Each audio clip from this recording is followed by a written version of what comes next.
G'day folks, Luke here from Fish That Snag. First up, apologies that it's taken me so long to get another video out.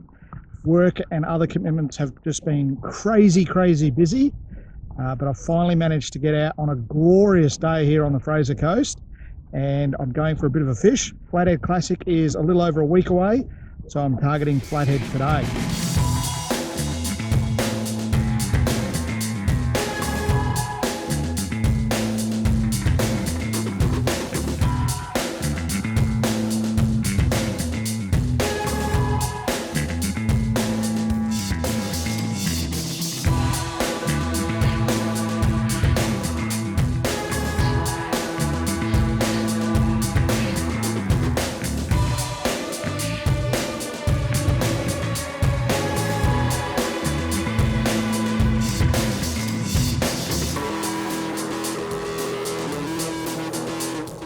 Now, anybody who's watched my YouTube channel in the past, you'll know I'm a big fan of fishing the low tide for flathead, especially targeting creek and drain mouths along Fraser Island's western side.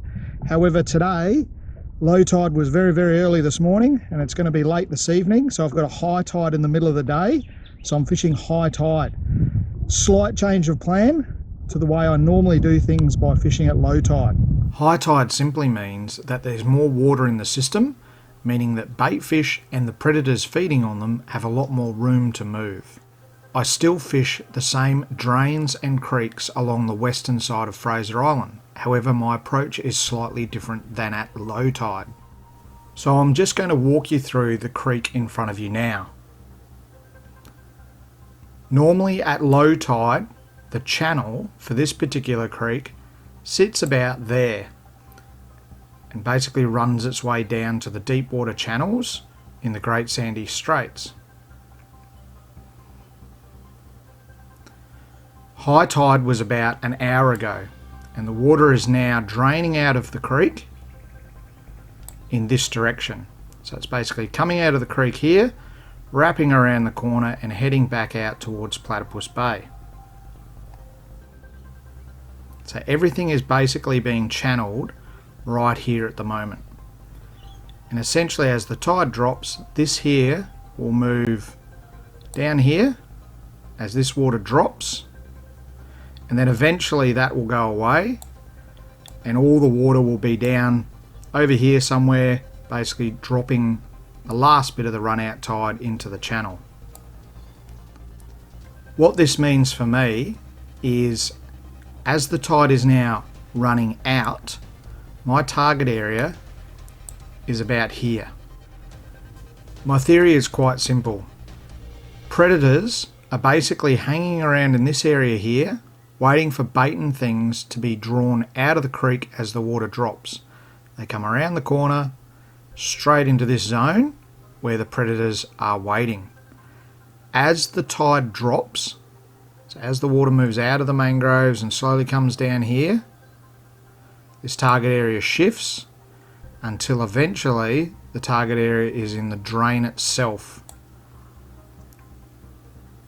And you would have seen all my previous videos and things on how I fish the entrance to drains and creeks at low tide. Just imagine in your mind now a skinny drain of water coming down here and then entering into where the deep water channel is. That would be my target area in there. Right, so the target area is just shifted. That's about the only thing that's different with fishing at high water. If you spend some time when you're out on your boat next, just basically move along the edge of the mangroves between creeks and things, and you'll be amazed at the traffic of various fish species, bait schools and things moving along the edge of these trees. And it will really highlight to you the extent that the bait fish will go to get away from this open exposed territory out here. They'll get themselves right up amongst these trees and things, and then they'll move really quickly to the next one and then really quickly to the next one, trying to avoid open patches and ambush locations.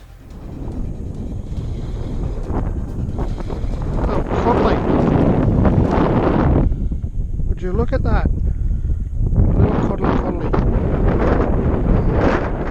So folks, I'm just going to talk you through my approach to fishing this small creek entrance. Got my little lure from Tricky Lures, and I don't know if you're a fan of it, folks. I really don't know. I know there's a bit of science behind it apparently, but I'm going to put a bit of go-go juice on it. Some days I find when the fishing's a bit slow, the go-go juice or the S Factor or whatever flavour you like, I know there's a few brands out there, happy to test them all if they want to send a few. I reckon it helps with reaction bite and things. Sometimes they'll come up and they'll tap the bottom of the lure or the back of it and won't quite be committed, but I find the little go-go juice means they latch on a bit better. Okay, so as I explained before, high tide was about an hour ago. The water is coming straight towards me. It's wrapping around here at the moment. Later on, as this water drops, the water will get sucked into that channel over there and it will go out that way. And that is basically where I'll position my boat. Now, when you're fishing with these soft plastics, folks, it doesn't matter what brand you're using. You need to make sure, especially for flathead, that you're in contact with the bottom. So you'll notice I'm pausing, and what I'm waiting for is a bow in the line. There it is right there to tell me that my lure is on the bottom. And then I'm just giving it a hop hop, winding in the slack, bringing it back towards me. Very, very simple.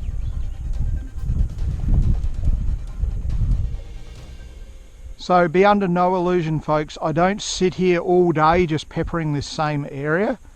Basically, I use a clock ray method.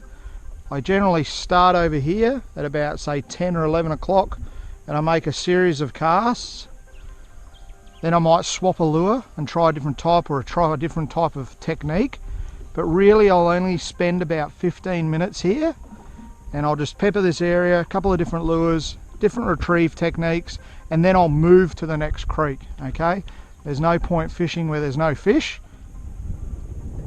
I think what I'm actually doing, you've probably noticed it already, is I'm going too quick. I've got to slow down. Sometimes you just get excited or lazy or whatever, and you just reel too quick, retrieve too quick, and I think that's what I'm doing. So let's just slow it right down. I'll give one more cast here, and then I'm going to move myself up just a tad because the water is starting to drop.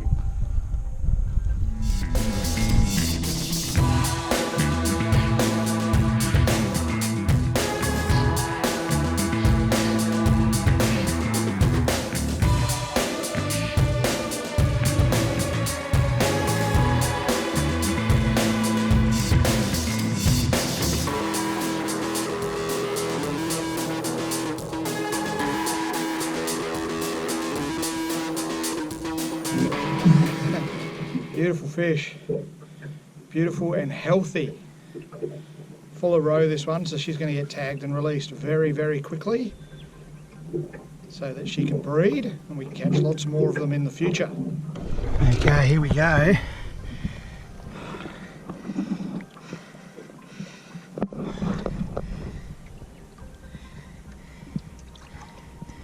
Come on, girl, whenever you're ready. Whenever you're ready. Whenever you're ready. Okay, folks, thank you so much for watching my YouTube channel. As always, if you haven't hit the subscribe button already, please do so, including the little bell next to it, because that gives you an instant notification for when I upload my new content. Please take care when out on the water, and I really do hope to see you out and about sometime.